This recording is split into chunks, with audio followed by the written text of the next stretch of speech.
اللہ الرحمن الرحیم۔ السلام علیکم ورحمۃ اللہ وبرکاتہ۔ امید ہے آپ سب خیریت سے ہوں گے۔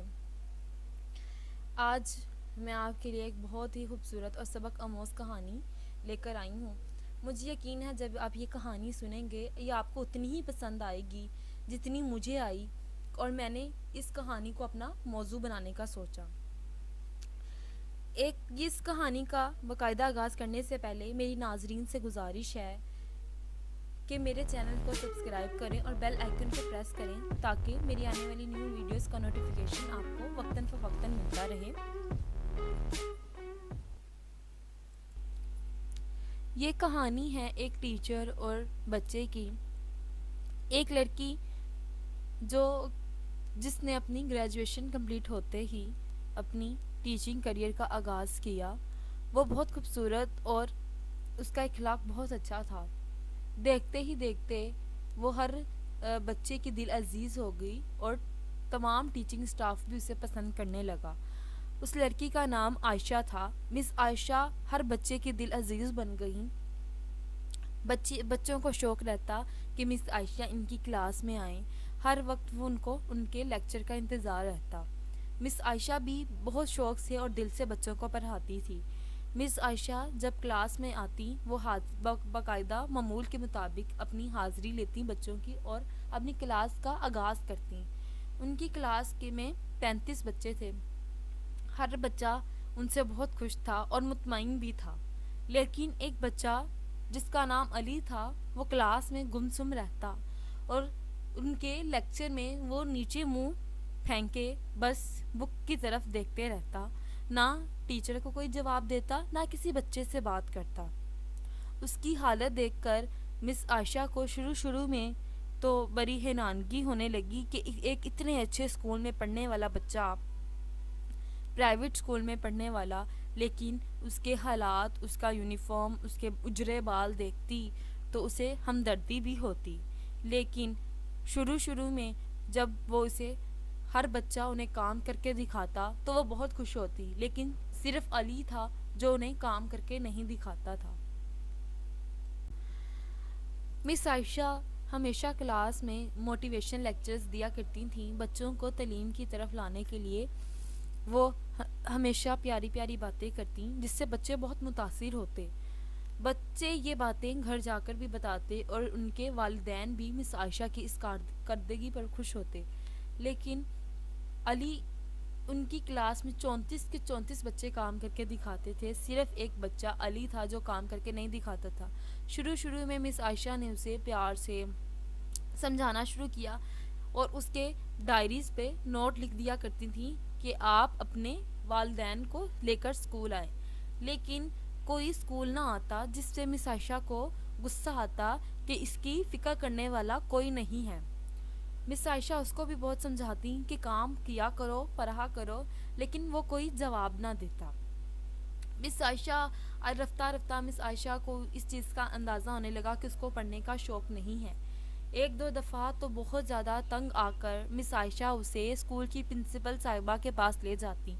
پرنسپل صاحبہ صرف اسے یہ بات کہتی کہ عائشہ بیٹا آپ اس بچے پر فوکس کریں، یہ بچہ آپ کو کام کر کے دکھائے گا۔ وہ یہ بات سن کر تنگ آ گئی۔ مس عائشہ نے کا رویہ اب دن بہ دن بدلنے لگا۔ مس عائشہ اس سے غصے سے بات کرتی اور ہمیشہ ڈانٹتی، کلاس میں کھڑا کرتی کہ اس سوال کا جواب دو تو وہ کوئی جواب نہ دیتا۔ لیٹ آنے پر اس کو ڈانٹتی، ہر جگہ اسے پوائنٹ آؤٹ کرنا شروع ہو گئیں۔ یہ حالات دیکھتے دیکھتے سیکنڈ ٹرم تھا، دوسری سماہی تھی اور امتحانات کا آغاز ہوا۔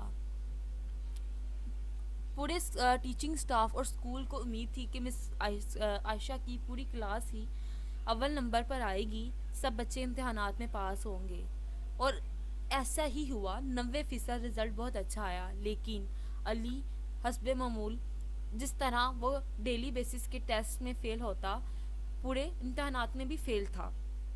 مس عائشہ اس کو لے کر اس دفعہ پھر پرنسپل صاحبہ کے پاس آئی اور کہنے لگی، غصے سے کہنے لگی کہ اب میں نے اس بچے کو نہیں پڑھانا۔ کیونکہ یہ کوئی کام کر کے دکھاتا ہی نہیں ہے، چاہے اس کو جس طرح مرضی میں کر لوں۔ اسکول کی پرنسپل صاحبہ نے بڑے پیار سے علی کی طرف دیکھا اور اسے جانے کا اشارہ کیا۔ علی کلاس کی طرف چلا گیا تو انہوں نے مس عائشہ کو اپنے پاس بٹھایا اور مس نادیہ سے کہا کہ وہ اس بچے کا پرانا ریکارڈ لے کر آئیں۔ یہ بچہ تھا چہارم کلاس کا۔ مس نادیہ اس کی کلاس 3 اور کلاس 2 کا رزلٹ لے کر آئیں، جس میں جب رزلٹ مس عائشہ کے ہاتھ میں آیا تو مس عائشہ رزلٹ دیکھتے ہی حیران رہ گئیں اور انہیں بہت حیرانگی ہوئی کہ اس بچے نے کلاس 3 اور کلاس 2 میں اول پوزیشن حاصل کر کے امتحانات پاس کیے تھے، لیکن ایسا کیا ہوا کہ کلاس 4 میں آتے ہی بچے کے حالات بدل گئے۔ اب اسے بہت تشویش ہوئی تو پرنسپل صاحبہ نے بتایا کہ کلاس 4 کا آغاز جب ہوا تو اس بچے علی نے اپنی ماں کو کھو دیا، یعنی علی کی ماں کا انتقال ہو گیا، جس کے بعد یہ اس کے والد صاحب تو پہلے ہی انتقال کر چکے تھے، یہ اپنے چچا کے گھر رہتا تھا۔ تو چچا کے گھر رہنے کی وجہ سے یہ بچہ ڈپریشن کا بہت زیادہ شکار ہو چکا ہے۔ اس وجہ سے یہ کسی سے نہ بات کرتا ہے نہ کسی کو کوئی جواب دیتا ہے، جبکہ اس کے پچھلا ریکارڈ دیکھا جائے تو یہ بہت ہی اچھا اور ذہین طالب علم ہے، ہر سرگرمی میں بھرپور حصہ لیتا تھا۔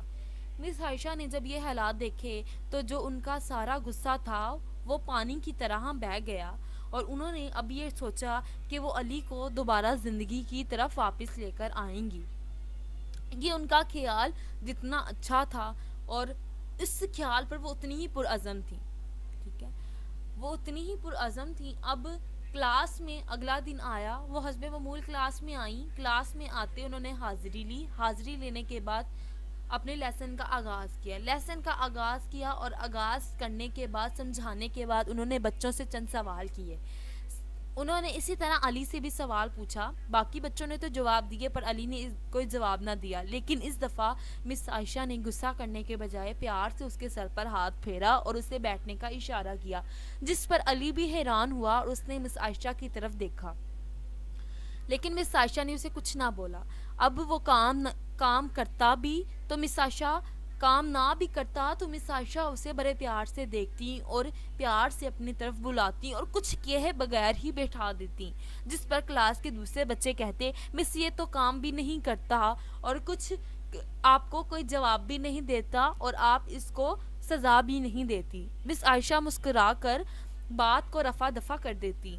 علی بھی مس عائشہ کی اس بدلتے رویے سے بہت زیادہ متاثر ہو رہا تھا۔ اب وہ بھی آہستہ آہستہ پڑھنے لگا اور کوشش کرنے لگا کہ مس عائشہ اگر مجھے کچھ نہیں کہتی تو میں بھی انہیں جواب دوں، انہیں کام کر کے دکھاؤں۔ اب اگلا دن آیا، مس عائشہ پھر معمول کے مطابق حاضری لی، سبق پڑھایا اور پڑھانے کے بعد چند سوال کیے۔ اب کی دفعہ علی کو کھڑا کیا گیا۔ مس عائشہ کو بھی یہی لگا کہ علی جواب نہیں دے گا، لیکن علی نے سوال کا بہت اچھے سے جواب دیا، جس پر مس عائشہ بھی حیران ہوئی۔ مس عائشہ نے اس کے لیے کلاس میں تالیاں بجوائیں، اس کو اپنے پاس بلایا اور بڑے پیار سے اس کے سر پر ہاتھ پھیرا۔ اس طرح دیکھتے ہی دیکھتے علی اپنی کارکردگی بہتر کرنے لگا اور اب آخری یعنی فائنل ٹرم کے امتحانات ہوئے۔ اب علی پھر اول نمبر پر آیا، اول درجے پر آیا۔ علی مس عائشہ کے پاس آیا اور کہنے لگا مس میں آپ سے بہت زیادہ پیار کرتا ہوں۔ علی کہنے لگا مس عائشہ آپ مجھے میری ماما جیسی لگتی ہیں، میں آپ کو بہت زیادہ پسند کرتا ہوں۔ یہ بات سنتے ہی مس عائشہ نے علی کو گلے سے لگا لیا اور علی رونے لگا۔ مس عائشہ کی بھی آنکھیں نم ہو گئیں۔ مس عائشہ نے علی کو خوب پیار کیا اور سمجھایا کہ وہ اور بھی زیادہ اچھا پڑھے۔ اس طرح سال گزرتے رہے اور علی اچھا پڑھنے لگا۔ 2 سال بعد مس عائشہ کی شادی کا پیغام آیا اور وہ شادی کرنے کے لیے انہیں اسکول چھوڑنا پڑا۔ اسکول چھوڑنے سے پہلے اسکول کی طرف سے ایک پارٹی منعقد کی گئی، جس میں سب بچے بہت زیادہ خوبصورت تحائف لے کر آئے اور مس عائشہ کو دیے. مس عائشہ سب کے تحائف مس عائشہ دیکھ رہی تھی. مس عائشہ یہ جاننے کا بہت شوق تھا کہ علی ان کے لیے کیا لایا ہے. علی سب بچوں کے اتنے گفٹس دیکھ کر، خوبصورت تحفے، ٹیچرز کے تحفے دیکھ کر علی اپنے تحفہ کو چھپانے لگا. تو مس عائشہ نے بولا علی آپ میرے لیے کچھ نہیں لائے. علی نے اپنے پیچھے کمر کے پیچھے کیے ہوئے ہاتھ آگے کیے جس میں اخبار میں کچھ لپٹا ہوا تھا. جب انہوں نے اخبار کھولا تو اس میں ایک گھڑی تھی، ایک لیڈیز گھڑی تھی پرانی، اور ایک ہاف استعمال کی ہوئی، آدھی استعمال کی ہوئی پرفیوم کی بوتل تھی. انہوں نے دونوں گفٹ دیکھے اور تعریف کی کہ یہ دونوں گفٹ تو بہت زیادہ پیارے ہیں. علی نے بولا کہ یہ سب میری ماما کے ہیں، یہ میں آپ کے لیے لایا ہوں. مس عائشہ نے اسی وقت گھڑی کو ہاتھ میں پہن لیا اور پرفیوم لگا لی، جس کو دیکھ کر علی بہت خوش ہوا. اور مس عائشہ اسکول چھوڑ کر چلی گئیں. دوسرے شہر میں شادی ہو گئی ان کی. شروع میں وہ علی کے ساتھ بہت زیادہ رابطے میں تھیں، اس کی خیر خبر لیتی رہتی، لیکن جیسے جیسے وقت گزرنے لگا تو رابطہ کم ہونے لگا. مس عائشہ کو خیال ہونے لگا کہ شاید اب علی انہیں بھول گیا ہوگا، علی انہیں یاد نہیں کرتا ہوگا. وہ یہ باتیں اکثر سوچا کرتی تھیں رابطہ نہ ہونے کی وجہ سے. چند 2 سال اور گزرے اور علی جوان ہو چکا تھا. علی چند سالوں بعد مس عائشہ کو ایک خط موصول ہوتا ہے. مس عائشہ جب خط کھولتی ہیں تو خط کو دیکھتے ہی وہ بہت خوش ہوتی ہیں، کیونکہ خط ان کے پیارے اسٹوڈنٹ علی کی طرف سے ریسیو کیا ہوتا ہے. خط کو پڑھنا سٹارٹ کرتی ہیں تو خط میں علی نے لکھا ہوتا ہے کہ اب وہ باہر کے ملک شفٹ ہو چکا ہے اور وہاں پر بہت اچھی جگہ جاب کر رہا ہے.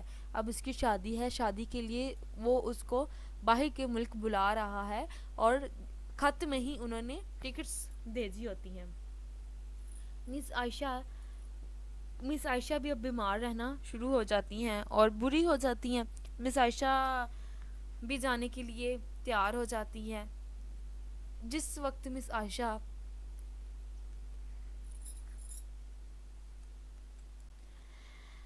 عائشہ اس کے دیے ہوئے ٹکٹس کو لے کر اس کے پاس آنے کے لیے تیار ہو جاتی ہیں.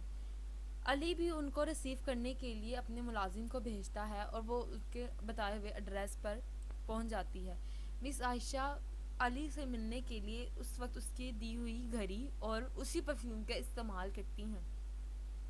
جب علی کا ملازم اس مس عائشہ کو علی کے پاس لے کر جاتا ہے تو مس عائشہ دیکھتی ہیں کہ ایک بہت بڑا ہال ہے جس میں وہ داخل ہوتی ہیں. وہ دیکھتی ہیں کہ سب مہمانوں نے بہت اچھے لباسات پہنے ہوئے ہیں اور علی بھی سامنے کھڑا ہے. علی آتا ہے ان کی طرف اور جھک کر سلام کرتا ہے، ان کا ہاتھ تھامے ان کو سٹیج پر لے جاتا ہے اور کہتا ہے جی ناظرین، جس کا بے صبری سے انتظار تھا اور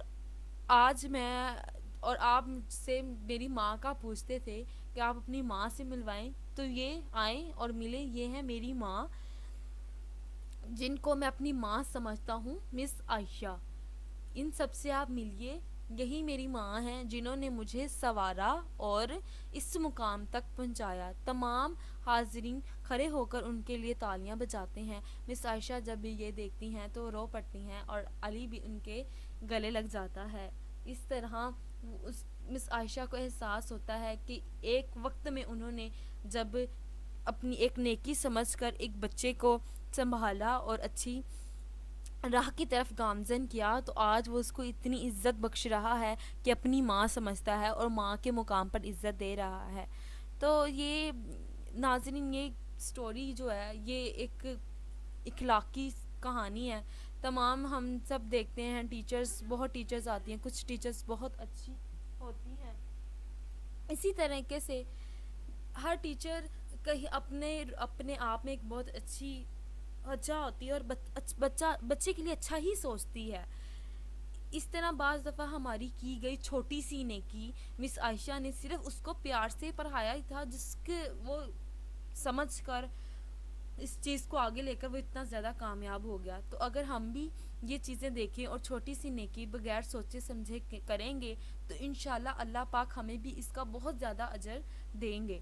میری ناظرین سے گزارش ہے کہ میرے چینل کو سبسکرائب کریں اور بیل آئیکن کو پریس کریں تاکہ میری آنے والی نیو ویڈیوز کا نوٹیفیکیشن آپ کو ملتا رہے. مجھے امید ہے کہ آپ سب کو یہ سٹوری بہت زیادہ پسند آئی ہوگی. اللہ حافظ.